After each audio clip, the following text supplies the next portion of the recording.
Welcome to Walwys on Wire. Today we're talking about PASMP's serious accusations regarding parliamentary funding and inflation management.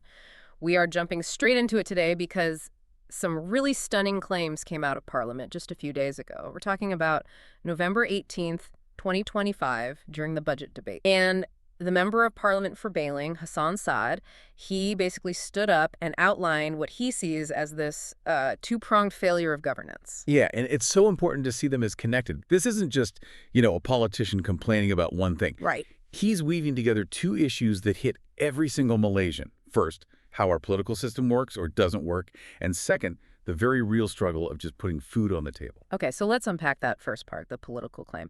This one, it hits right at the heart of our democracy, really. It does. Hassan Saad is alleging that opposition MPs have been completely cut off from government allocations. We're talking about the crucial constituency development funds. And not just for a little while. He's saying this has been going on for 3 consecutive years. 3 years. I mean, that's just an eternity in terms of local community work. It's a lifetime. When we talk about these funds, these aren't for big, flashy projects. We're talking about the absolute grassroots stuff. So things like what? Repairing a small bridge in a village. Exactly. Or funding some aid for single mothers, or just fixing up a community hall that everyone uses. The basic things that people expect their MP to handle. Things that make a real difference in people's daily lives. Precisely. And if that funding tap is just shut off for 36 months, you get 2 major problems. First, obviously, the constituency suffers. Things don't get fixed. People don't get help. And the second problem? The second is, well, from a political science view, it completely neuters the opposition MP. I mean, how can you prove you're effective, that you care, if you have no financial ability to respond to even the most basic needs of your voters? It fundamentally undermines why they were elected in the first place. It does. It really does. And this is where he used this really unforgettable image to make his point. Oh, yes. The selling such comment. Exactly. He claimed that because they're being denied these official funds, some opposition MPs are forced to resort to, selling fish, selling meat, just to scrape together enough ringgit to help their own constituents. And whether you take that literally or as, a powerful piece of political rhetoric, it paints an incredible picture. It's a picture of desperation. It is. An elected representative, a member of parliament, having to basically run a market stall just to fund community aid.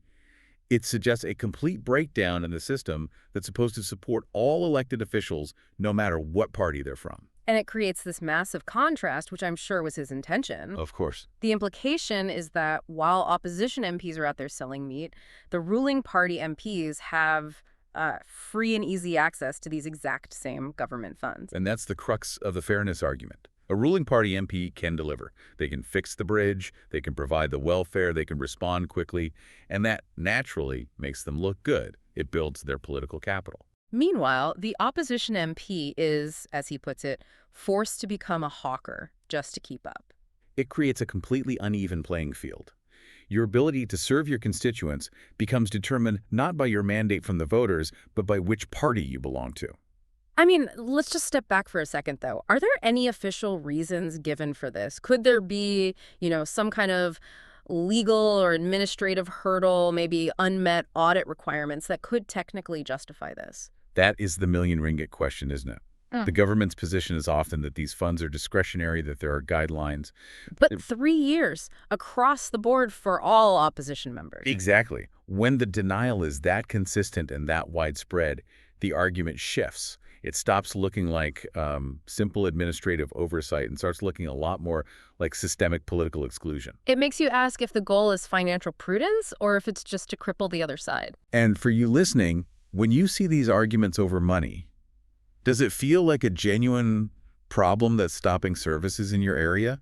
Or does it just sound like the usual political games? Because either way, the people in places like Bowling are the ones who lose out. The outcome is the same, regardless of the intent, unfortunately. It erodes the idea of fair representation. It sends a message that if you want funding, you have to vote for the ruling party. Okay, so that's the first major issue.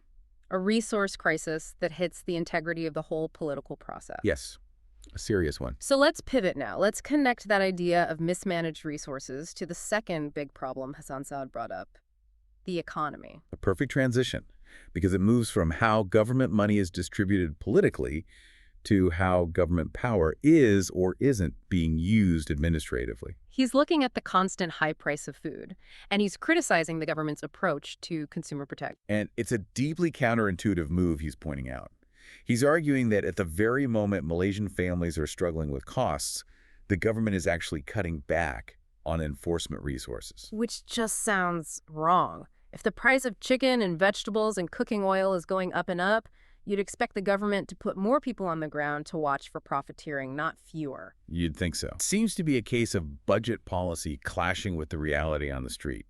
Hassan Saad's fear is that when you cut the operational budget for these enforcement agencies, you have fewer people to do the actual work. And what is that actual work? It's the daily stuff. Going to the markets, doing price checks, investigating complaints about price gouging, monitoring the whole supply chain. It's not abstract, it's very hands-on. It's having boots on the ground, literally enforcement officers making sure nobody's cheating the system. And when you pull those resources back, what happens? The risk for someone to, manipulate prices, it goes way down. The burden shifts completely onto the consumer. So the government is, in a way, sending a signal to the market that nobody's really watching that closely. That's the argument, that a lack of consistent vigilance emboldens anyone looking to make a quick profit from an inflationary crisis. And this isn't about numbers on a spreadsheet. It's about the real impact on a family trying to buy groceries. People having to make tough choices every day. And he's saying the authorities are making it worse by not allocating the manpower to regulate things properly. And that brings us to his final point on this, which is about the timing of enforcement. He really went after the current model. The classic festive season crackdowns. Precisely. We all see it on the news, right?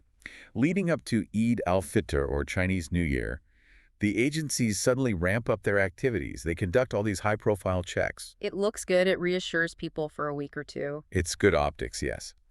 But his critique is that inflation isn't a festive season problem. It's a year-round crisis. So these temporary measures are like putting a tiny bandage on a gaping wound. A wound that just keeps bleeding. That's it. He believes these intermittent operations are just not enough. They treat a continuous problem like it's a temporary one. And worse, it creates a loophole. How so? Because traders aren't stupid. They know when the pressure's on, and, more importantly, they know when it's going to ease off again, so they can just adjust their prices outside of those very specific monitoring windows. So instead of being a real deterrent, they just become these little showpiece events. They lack any long-term effectiveness. The message from the bailing MP is crystal clear. If you want to protect the public, you need to be there all the time. Constantly. Protection requires vigilance, not just a seasonal show of force. It requires sustained administrative will.